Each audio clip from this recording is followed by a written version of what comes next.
സ്തുതിയായിരിക്കട്ടെ. വിശുദ്ധരുടെ പാദസ്പർശമേറ്റ മണ്ണിൽ കാലുകുത്താൻ ഭാഗ്യം ലഭിച്ചത് തന്നെ പുണ്യമായിട്ട് കരുതുകയാണ്. കാരണം മഞ്ഞുമ്മൽ പള്ളിയിലേക്കാണ് നാം ഇന്ന് വരുന്നത്. അത് അൾത്താരയിലേക്ക് പോകാം, പള്ളിയുടെ അകത്തേക്ക് പോകാം. അതിനു മുമ്പായിട്ടാണ് ഈ പള്ളിയിലേക്ക് വരുന്നത്, പള്ളിയുടെ ചരിത്രങ്ങളിലേക്ക് വരുന്നത്. അപ്പം നിങ്ങളെ ഏവരെയും ഈ വീഡിയോയിലേക്ക് സ്വാഗതം ചെയ്യുകയാണ്.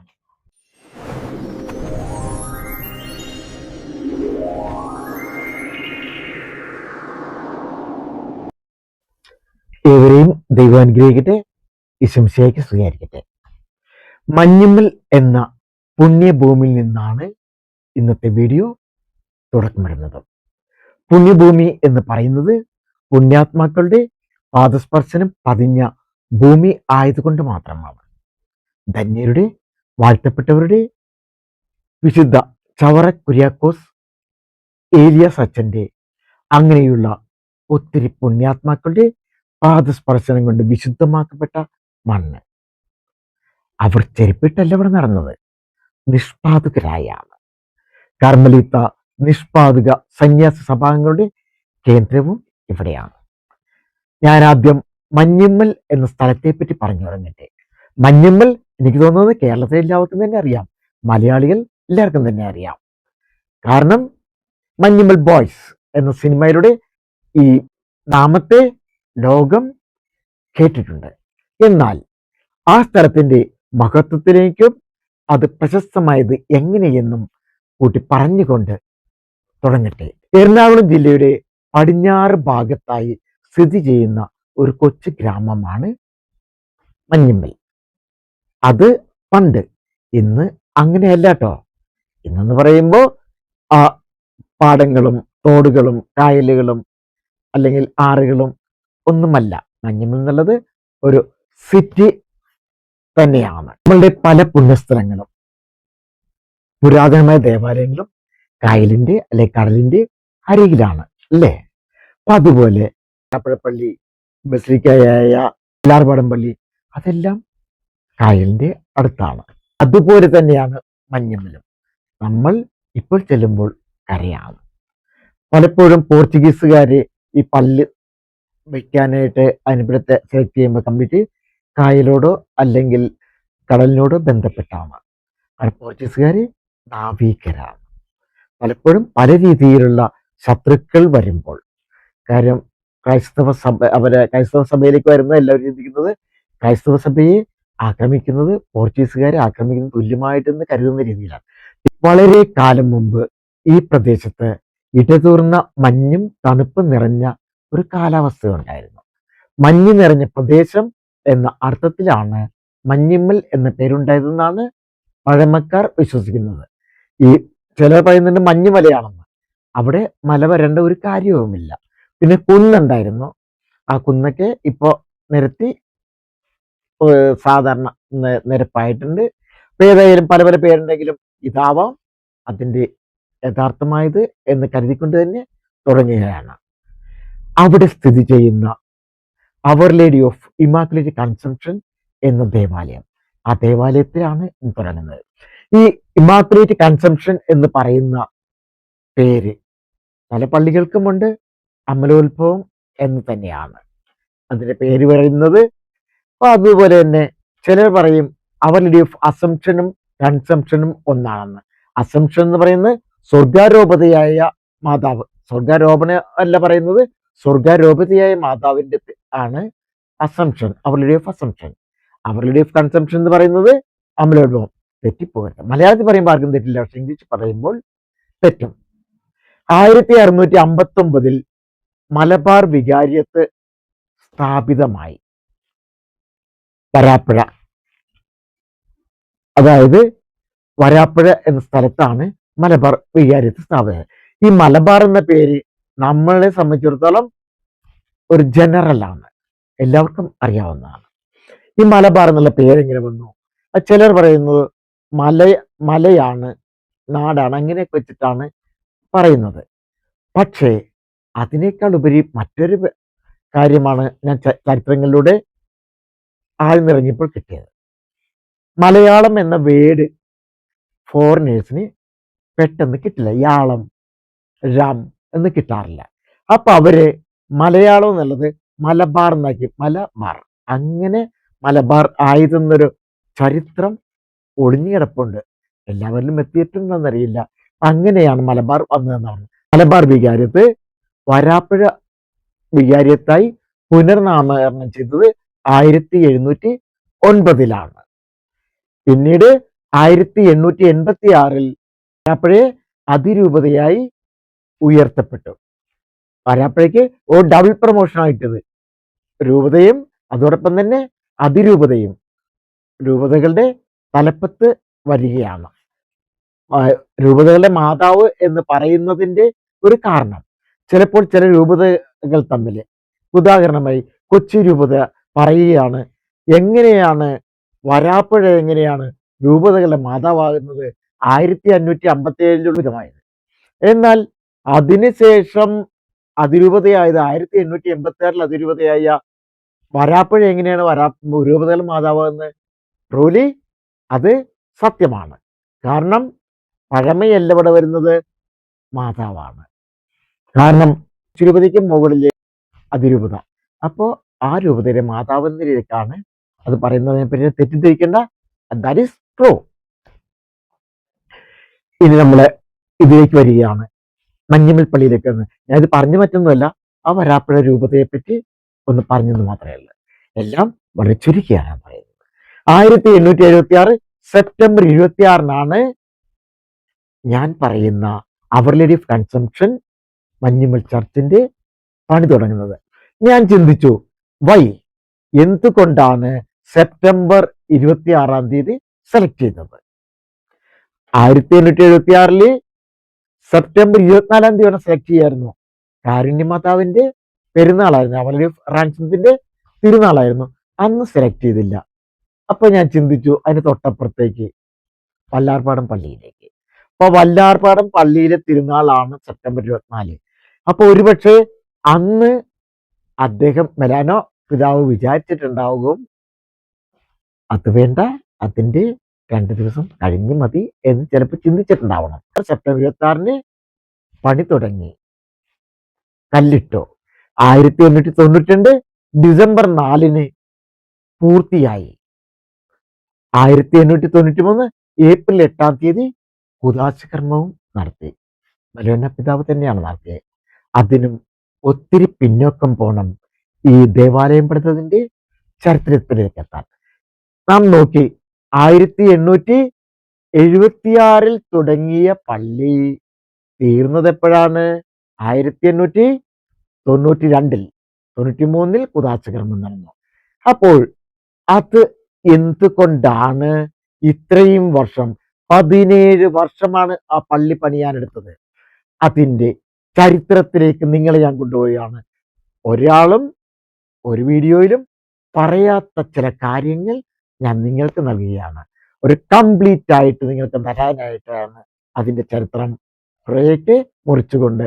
ഇത് സഭാപഠനത്തിനോ വൈദികർക്കോ കന്യാസ്ത്രീകൾക്കോ വേണ്ടിയിട്ടല്ല, സാധാരണ അൽമായർക്ക് വേണ്ടിയിട്ടാണ്, സഭാ മക്കൾക്ക് വേണ്ടിയിട്ടാണ്, അറിവിന് വേണ്ടിയിട്ടാണ്. I am the immaculate conception എന്ന് പരിശുദ്ധ മാതാവ് പ്രഖ്യാപിച്ചു എന്ന് ലൂർദിൽ വെച്ച് 1858 മാർച്ച് 25 അതിന്റെ 8ാം വാർഷികത്തിൽ ആ അമലോത്ഭവ മാതാവിന്റെ നാമധേയത്തിൽ 1866 പള്ളിയോടൊപ്പം പള്ളിക്കൂടം വേണമെന്ന് പറഞ്ഞ ആർച്ച് ബിഷപ്പ് ബെർണാർഡിനോ ബെച്ചിനെല്ലി, ഒരു ഇറ്റാലിയൻ ഫാദർ, അദ്ദേഹം തന്റെ സ്വപ്നത്തിൽ തെളിഞ്ഞ പ്ലാൻ ഈശ്വസഭ ആയ ബെർഗന്താലിനെ വിളിക്കുകയും അദ്ദേഹത്തിന് വരപ്പിച്ച് വെക്കുകയുമാണ് ചെയ്തത്. അതിനുശേഷം, അതായത് പ്ലാൻ ചെയ്തു, അതൊരു തടിയിലേക്ക് ഉണ്ടാക്കി, അതിനുശേഷം അത് രൂപകൽപ്പന ചെയ്തു വെച്ചു. എന്നാൽ അതിനും 10 വർഷങ്ങൾക്ക് ശേഷം അദ്ദേഹത്തിന്റെ പിൻഗാമിയായ ആർച്ച് ബിഷപ്പ് ലിയാനാർഡോ മെലാനോ സെപ്റ്റംബർ 26 1876 കല്ലിട്ടു. അതിന്റെ 100ാം വാർഷികം 1976 നടത്തിയിരുന്നു. ഈ കല്ലിട്ടതിന് ശേഷം പണിയൊക്കെ തുടങ്ങി. അവരുടെ കയ്യിലുള്ള ക്യാഷും ഒക്കെ വെച്ചിട്ടൊക്കെ പണികൾ തുടങ്ങി, സ്വരുക്കൂട്ടി വെച്ചിരുന്ന ക്യാഷ് എന്നൊക്കെ. അപ്പൊ അത് ഇടയ്ക്ക് വെച്ചൊന്ന് നിൽക്കേണ്ടി വന്നു. ഈ 1876 തുടങ്ങിയെങ്കിലും സഭയിലുണ്ടായ വിഭജനങ്ങളുടെ ഫലമായി പള്ളിയുടെ നിർമ്മാണം കടുത്ത സാമ്പത്തിക ഞെരുക്കത്തിൽ മുടങ്ങി. അതിന് ഉപോത്ബലകമായ കാരണവുമുണ്ട്. 1886 വരാപ്പുഴ വികാരിയത്തിന് അതിരൂപതയായി പ്രഖ്യാപിച്ചത്. അത് ഞാൻ പറഞ്ഞു കഴിഞ്ഞു. അതിനുശേഷം 1887 മാർച്ച് 19 പോപ്പ് ലിയോ 13 ലത്തീൻ സഭയും സിറിയക് സഭയെയും രണ്ടും രണ്ടാക്കി. അതായത് അവർ ഒരുമിച്ചായിരുന്നു ആ കാലം വരെ ഉണ്ടായിരുന്നത്. ആരാധനപരമായും ഭരണപരമായും കഴിഞ്ഞിരുന്നതും അവരൊരുമിച്ചാണ്. വിശുദ്ധ കുർബാനയൊക്കെ ഒരുമിച്ചായിരുന്നു. ഇന്നത്തെ പോലെ ആ കുർബാന അങ്ങോട്ട് തിരിഞ്ഞു ഇങ്ങോട്ട് തിരിഞ്ഞു എന്നുള്ളതല്ല, അവരൊരുമിച്ചായിരുന്നു. ലത്തീൻകാരെയും സിറിയക്ക് ക്രൈസ്തവരെയും വിഭജിച്ചുകൊണ്ട് സിറിയക് കത്തോലിക്കരെ സീറോ മലബാർ എന്ന പേര് നൽകി വരാപ്പുഴ അതിരൂപതയിൽ നിന്നും അവരെ വേർപെടുത്തി മറ്റ് 2 രൂപതകളാക്കി. അത് 1887 മെയ് 20, അതായത് ഇന്ന് അല്ലേ, കൃത്യമായി പറഞ്ഞാൽ 139 വർഷങ്ങൾക്ക് മുമ്പ് ഇതേ ദിവസമാണ് ക്വാഡ്ജാം പ്രെഡം എന്ന പേപ്പൽ ബുള്ളറ്റിനിലൂടെ സിറിയക്ക് കത്തോലിക്കരെ, അതായത് സീറോ മലബാറിനെ തൃശൂർ, കോട്ടയം എന്നീ 2 വികാരിയത്തുകളുടെ കീഴിലാക്കി. ചരിത്രം മുഴുവൻ ഞാൻ പറയുന്നില്ല. ഞാൻ എൻ്റെ വീഡിയോയിൽ പറഞ്ഞിട്ടുണ്ട്, ഇതിനു മുമ്പുള്ള വീഡിയോകളിൽ അതിനെപ്പറ്റി ഡീറ്റെയിൽസ് ഒക്കെ ഞാൻ പറഞ്ഞിട്ടുണ്ട്. എങ്കിലും ഈ ദേവാലയത്തിന്റെ പണി 17 വർഷത്തോളം താമസിച്ചതിന്റെ കാരണം ഞാൻ പറയണമെങ്കിൽ തീർച്ചയായും അല്പം ചരിത്രം കൂടി പറയേണ്ടി വരും, ഓടിച്ചിട്ട് പറയേണ്ടി വരും. എൻ്റെ മുൻ വീഡിയോകളിൽ ഇത് വിശദമായി പറയുന്നുമുണ്ട്. അത് കഴിയുമെങ്കിൽ 1599 ഉദയംപുര സുനഹദോസും 1653 കൂനൻകുരി സത്യവും പോർച്ചുഗീസുകാരുടെ ലത്തീനീകരണവും ആധിപത്യങ്ങളുമാണ് മാർത്തോമ ക്രൈസ്തവരെ പിളർപ്പിലെത്തിക്കുകയും ചെയ്തത്. അതായത് ഈ 2 കാര്യങ്ങൾ, ഉദയംപുര സുനഹദോസും കൂനൻകുരി സത്യവും, ഇത് കേരള സഭയിൽ വലിയൊരു പിളർപ്പിലേക്ക് എത്തിച്ച 2 സംഭവങ്ങളാണ്. ഉദയംപുര സുനഹദോസിനെ പറ്റിയും കൂനൻകുരി സത്യത്തെ പറ്റിയും ഞാൻ വ്യക്തമായിട്ട് ഡീറ്റെയിൽസ് ഞാൻ മറ്റൊരു വീഡിയോ. ഈ പിളർപ്പിലെത്തിയ ഒരു വിഭാഗത്തെ കത്തോലിക്ക വിഭാഗത്തിലേക്ക് വന്നു. പിളർപ്പിലെ ഒരു വിഭാഗമാണ് കൽദായ റീത്തിലെ ആരാധനക്രമം പകുതിയെങ്കിലും ഉപേക്ഷിച്ച് പോപ്പിന്റെ കീഴിൽ വന്നത്. ഇന്നത്തെ സീറോ മലബാർ അവരുടെ ആരാധനക്രമം എന്ന് പറയുന്നത് തനതായ അവരുടെ ആരാധനക്രമമല്ല. അവരുടെ മുമ്പേ ഉണ്ടായിരുന്ന ആരാധനക്രമത്തിൽ നിന്ന് വ്യത്യസ്തമായി കൽദായ റീത്താണ് അവര്. ആ റീത്തിൽ നിന്നും വ്യക്തമായ ഒരു പറിച്ചെടുക്കലല്ല, അതിൻ്റെ ഒരു ഭാഗമാണ് അവരെടുത്തത്. ഇന്ന് ലത്തീൻ രീതിയിലുള്ള ജനാഭിമുഖ പ്രാർത്ഥനയുടെ പ്രശ്നങ്ങൾ വരുമ്പോഴും അവർ ചിന്തിക്കേണ്ട കാര്യമാണ്, ലത്തീൻ സഭയ്ക്ക് വേണ്ടിയിട്ട് ഉപേക്ഷിച്ച ആരാധനക്രമങ്ങൾ അവർക്കുണ്ടായിരുന്നു. പലപ്പോഴും കണ്ണടച്ചും വായടച്ചും ചെവിയടച്ചും സീറോ മലബാറക്കാരെ കുറ്റം പറയുന്നു. ഞാനൊരു ലത്തീൻ സഭാംഗമാണ്, കുറ്റം പറയാറുണ്ട്. പക്ഷെ അതിന്റെ യാഥാർത്ഥ്യങ്ങളിലേക്ക് ചെല്ലുമ്പോൾ തീർച്ചയായും വേർപെടുത്തലിന്റെയും വേരറ്റലിന്റെയും ഒക്കെ കാര്യങ്ങൾ നമുക്കറിയാനാവും. ആ വിഭാഗമാണ് പോപ്പിന്റെ കീഴിൽ വന്നത്. അതിനും ഒത്തിരി മാനസിക പീഡകൾ സഹിച്ചു മാർത്തോമ ക്രൈസ്തവർ. 1498 മുതൽ 1663 വരെ പോർച്ചുഗീസുകാരുടെ പദ്രുവാദ ഭരണത്തിന് കീഴിലായിരുന്നല്ലോ ഇന്ത്യയിലെ കത്തോലിക്ക സഭ. 1663 ഡച്ചുകാർ വന്നു അല്ലേ, ഡച്ചുകാർ വന്നു. ആ ഡച്ചുകാർ വന്നപ്പോൾ അതിലൂടെ പോർച്ചുഗീസുകാരെ ഇവിടുന്ന് പോകേണ്ടി വന്നു. 1498 മുതൽ 1663 വരെ പോർച്ചുഗീസുകാരും 1663 മുതൽ 1795 വരെ ഇംഗ്ലീഷുകാരും ഡയും ആധിപത്യത്തിലായിരുന്നു. 1847 ഇന്ത്യ സ്വാതന്ത്ര്യം പ്രഖ്യാപിച്ചത്. പക്ഷേ മാർത്തോമക്കാരെ സംബന്ധിച്ചിടത്തോളം ഈ 1498 മുതൽ 1663 മുതൽ വരെ അവരും ആധിപത്യത്തിലായിരുന്നു പോർച്ചുഗീസുകാരുടെ. സഭയുടേതായിരുന്നു പോർച്ചുഗീസുകാരുടെ. എന്നാൽ അതിൽ നിന്ന് വ്യത്യസ്തമായി ഡച്ചുകാരുടെ, അതിൽ നിന്നും വ്യത്യസ്തമായി ആരുടെ, ഇംഗ്ലീഷുകാരുടെ. അതായത് ഡച്ചുകാർ വരുന്നത് പ്രൊട്ടസ്റ്റന്റ് മതത്തിന്റെയാണ്. ആരും അറിയാലോ, നമ്മുടെ ഫോർട്ട് കൊച്ചിയിലെ ലന്തപ്പള്ളി എന്നാണ് അറിയപ്പെടുന്നത്. അത് സെയിന്റ് ആന്റണീസ് ചാപ്പലായിരുന്നു. പിന്നെ ഡച്ചുകാർ വന്നപ്പോൾ അത് പിടിച്ചടക്കി സെയിന്റ് ആന്റണി എന്നുള്ളത് സെന്റ് ഫ്രാൻസിസ് ആക്കി. അത് അവരുടേതായി മാറി. ലത്തീൻ സഭയുടെ സെന്റ് ആന്റണീസ് പള്ളിയാണ് ലന്തപ്പള്ളി എന്ന് പറഞ്ഞ് ഇപ്പോൾ വാസ്കോഡിഗാമയെ അടക്കിയിരിക്കുന്ന സെന്റ് ഫ്രാൻസിസ് പള്ളിയായി മാറിയത്. ഇംഗ്ലീഷുകാർ വന്നപ്പോൾ ആംഗ്ലിക്കൻ, പോർച്ചുഗീസുകാർ ലത്തീൻ, ഡച്ചുകാര് വരുന്നത് പ്രൊട്ടസ്റ്റന്റ്, ഇംഗ്ലീഷുകാരുണ്ടെന്നത് ആംഗ്ലിക്കൻ സഭ. അപ്പോൾ മൂന്നും വ്യത്യസ്തമാണ്, അതിന്റെ കണ്ടിന്യൂഷൻ അല്ല. അതുപോലെ തന്നെ ഒത്തിരി പള്ളികൾ വന്നതും ആ ഒരു തലത്തിൽ തന്നെയാണ്. 1498 മുതൽ 1663 വരെയുള്ള പോർച്ചുഗീസുകാരുടെ ഒരു ചെറിയൊരു ഉദാഹരണത്തിൽ പറയാണ്. ഞാൻ പോർച്ചുഗീസുകാർക്കെതിരൊന്നും അല്ല കേട്ടോ. ഒത്തിരിയധികം ദേവാലയങ്ങൾ നമുക്ക് നടന്നത്, ലത്തീൻ സഭയ്ക്ക് ഒത്തിരിയധികം അനുഗ്രഹങ്ങൾ തന്ന ഒത്തിരി പള്ളികൾ നമുക്ക് കിട്ടിയത് പോർച്ചുഗീസുകാരിലൂടെയാണ്. പുതിയൊരു കുളത്തിൽ മീൻ വളർത്തി പിടിച്ചെടുക്കണമെങ്കിൽ കാലങ്ങളെടുക്കും അല്ലേ? നമ്മൾ പുതിയൊരു കുളം ഉണ്ടാക്കി ആ കുളത്തിൽ വെള്ളം നിറച്ച് അതിൽ കുഞ്ഞുങ്ങളിട്ട് അവർക്ക് ഫുഡ് ഉണ്ടാക്കി ഇതെല്ലാം ശരിയാക്കിയാൽ മാത്രമേ ആ കുഞ്ഞുങ്ങൾ വലുതായി വന്നാൽ എന്നിട്ടല്ലേ നമുക്ക് പിടിക്കാനാവൂ. അതിന് കാലങ്ങളെടുക്കും.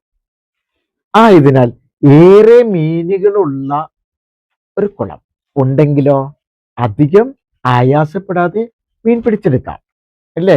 ആഹാരം കൊടുക്കണ്ട, മറ്റൊന്നും കൊടുക്കണ്ട, വലിയ മീനുകൾ തന്നെയായിരിക്കും. അതായത് പോർച്ചുഗീസുകാർ ഇന്ത്യയിലെത്തിയത് മിഷണറി പ്രവർത്തനത്തിൻ്റെ ഒപ്പം വാണിജ്യവും കൂടിയായിരുന്നു. റോമിൽ പോപ്പുമായുള്ള പദ്രുവാദ കരാറും ഉള്ളതിനാൽ അവർ മിഷൻ പ്രവർത്തനവും ലത്തീനീകരണവും അവരുടെ അജണ്ടയായിരുന്നു. ഇവിടെ AD 52 മുതലേ, അതായത് സെന്റ് തോമസ് വിതച്ച വിത്തുകൾ 100 മേനി വിളവുമായി നിൽക്കുന്നുണ്ട്. അതോടൊപ്പം പൗരസ്ത്യ സഭയുടെ വെള്ളവും വളവും അല്പം തീഷ്ണമായ വിശ്വാസവും അവിടെയുണ്ട്. അതുകൂടിയായപ്പോൾ എന്തായി? അതൊരു നെസ്തോറിയൻ ചിന്താഗതിയോടുള്ള ചായ്വ് അവിടെ എത്തി. അത് പോർച്ചുഗീസുകാർക്ക് കണ്ടെത്താനും തോന്നി. അത് സ്വയവും പോർച്ചുഗീസ് രാജാവിൻ്റെ ഒത്താശയാലും കേരളത്തിലെ പഴയ കുളത്തിലെ മീനുകളെ വലിയ ബുദ്ധിമുട്ടും കഷ്ടപ്പാടുകളും ഇല്ലാതെ ശ്വാസം മുട്ടിച്ചും ഭീഷണിപ്പെടുത്തിയും ജോലിയും സൗജന്യങ്ങളും വാഗ്ദാനം ചെയ്തുകൊണ്ടും നൽകിക്കൊണ്ടും ആ മീനുകളെ അവർ സ്വന്തമാക്കി. കുറെ മീനുകളെ ഇൻക്വിസിഷനിലൂടെയും സ്വന്തമാക്കി. തങ്ങളുടെ സഭ, അതായത് ലത്തീൻ സഭയുടെ ആരാധനക്രമത്തിലേക്ക് അവരെ കൊണ്ടുവന്നു. കുറെ മീനുകൾ പുറത്തേക്ക് ചാടിപ്പോയി.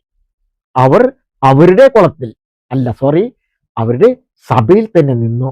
അവർ ഇന്നുമുണ്ട്. ഈ കുളത്തിലെ കാര്യം പറഞ്ഞാൽ മറ്റൊന്നും വിചാരിക്കരുത്, അതൊരു വളരെ സിമ്പിൾ ആയിട്ടൊരു ഉദാഹരണമായിട്ട് പറഞ്ഞാണ് ഞാൻ പറഞ്ഞു വരുന്നത്.